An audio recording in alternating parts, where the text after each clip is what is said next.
సాధారణంగా ఎన్నికలు చంద్రబాబు నాయుడు గారు ఇవాళ ఎన్నికలు పోటీ చేస్తున్నారు.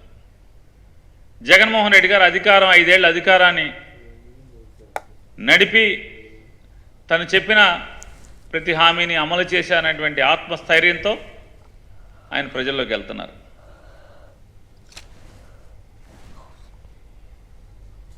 ఎన్నికలు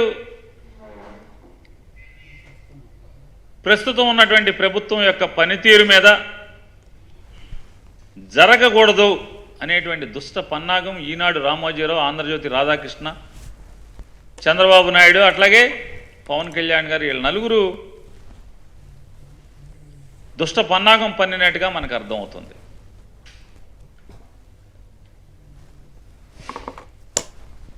గడిచిన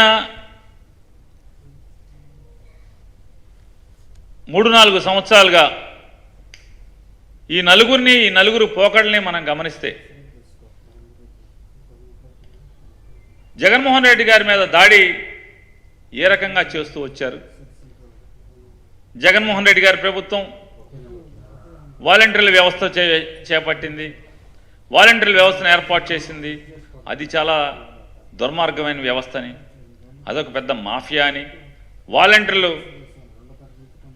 అమ్మాయిలను అమ్మేస్తారని, రెడ్ లైట్ ఏరియాకి అమ్మాయిలను అమ్ముతారని, ఆంధ్రప్రదేశ్ రాష్ట్రంలో చాలామంది అమ్మాయిలు కనపడతలేదని, ఉమెన్ మిస్సింగ్ కేసులు ఉన్నాయని చెప్పని, నాకు కేంద్ర నిఘా వర్గాలు చెప్పినాయి అని చెప్పని